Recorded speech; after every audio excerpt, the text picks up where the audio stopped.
ദേവാലയവുമായി ബന്ധപ്പെട്ട് നന്മ പ്രവർത്തികൾ ഉത്സുകരാകുവാനും ഒക്കെ ഉള്ളൊരു പ്രേരണയാണ് നമ്മളിൽ നിന്ന് ലോകപ്രകാരം കടന്നു പോകുന്ന എബ്രായച്ചായൻ നമുക്ക് കാണിച്ചു തരുന്ന ഏറ്റവും ഉദാത്തമായ ഒരു മാതൃക എന്നുള്ളതാണ്. അതുകൊണ്ട് പ്രിയ എബ്രായച്ച, സമാധാനത്താലെ പോവുക.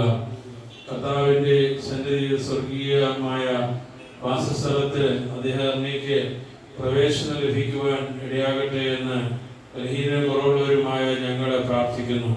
കർത്താവിൻ്റെ രണ്ടാമത്തെ വരവിങ്കൽ വീണ്ടും കാണാമെന്നുള്ള ആ ഒരു വലിയ ഉറപ്പോടുകൂടിയാണ് അച്ഛനെ ഞങ്ങളെ യാത്ര അയക്കുന്നത്. പ്രിയ പിതാവേ, സമാധാനത്താലെ പോവുക.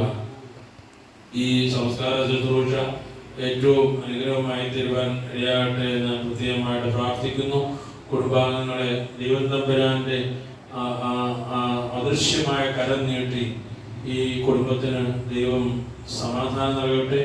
എബ്രായച്ചായന്റെ ഭൗതിക വേർപാടുണ്ടായ വിടവ് പരിഹരിക്കുവാൻ പരിശുദ്ധ റൂഹ മുഖേന ദൈവം തമ്പുരാൻ സംഗതിയാക്കട്ടെ എന്ന് പ്രത്യേകമായിട്ട് പ്രാർത്ഥിക്കുന്നു. ഞാൻ ഈ കല്ലിമല ചാപ്പലിന്റെ വികാരിയായ സമയത്ത് എബ്രായച്ചായനും കുടുംബവും എനിക്കും ചാപ്പലിനും ചെയ്തു തന്ന എല്ലാ സേവനങ്ങളെയും വളരെ വളരെ വളരെ അഗാധമായി നന്ദിയോടുകൂടി ഓർക്കുകയാണ് ചെയ്യുന്നത്. എബ്രായച്ചായന്റെ ഭൗതിക വേർപാടിൽ എൻ്റെ വ്യക്തിപരമായ പേരിലും ഞാനിപ്പോൾ പ്രതിദാനം ചെയ്യുന്ന കല്ലിമല MPATC ചാപ്പലിന്റെ പേരിലുമുള്ള അഗാധമായ ദുഃഖവും അനുശോചനവും ഇത്തരണത്തിൽ രേഖപ്പെടുത്തുന്നു.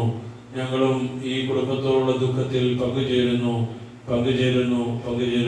ദൈവം നമ്മെ എല്ലാവരെയും സമാധാനപ്പെടുത്തട്ടെ, ധൈര്യപ്പെടുത്തട്ടെ, അനുഗ്രഹിക്കട്ടെ, സഹായിക്കട്ടെ.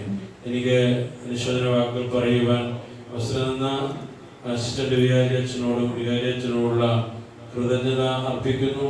എൻ്റെ കുടുംബാംഗവും എനിക്ക് സ്നേഹവുമുള്ള ബഹുമാനപ്പെട്ട സോനുവച്ചനുള്ള അഗാധമായിട്ടുള്ള ദുഃഖത്തിൽ പങ്കുചേരുകയും ചെയ്തുകൊണ്ട് എൻ്റെ വാക്കുകൾ സ്മരിക്കുന്നു. ദൈവം അനുഗ്രഹിക്കട്ടെ. ദുഃഖത്തിന്റെയും പ്രയാസത്തിന്റെയും അനുഭവത്തിലൂടെ കടന്നു പോകുന്ന കുടുംബത്തിന് ആശ്വാസത്തിന്റെയും പ്രത്യാശയുടെയും വാക്കുകൾ പകർന്ന വിദ്യാവന്തിനായ യോണേജനോടുള്ള എല്ലാ സ്നേഹ ബഹുമാനങ്ങളും കുടുംബത്തിന് വേണ്ടി അറിയിക്കുന്നു.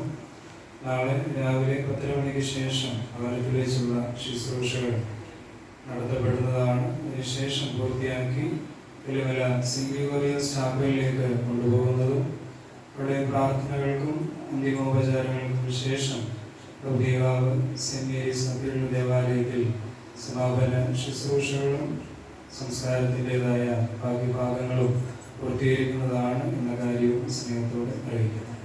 അതിലായിരിക്കുമ്പോൾ എല്ലാവരും പാട്ടുകളും പ്രാർത്ഥനകളും വേദപുസ്തകം വായിക്കാനും പ്രത്യേകം ശ്രദ്ധിക്കണമേ എന്ന കാര്യം അറിയിക്കുന്നു.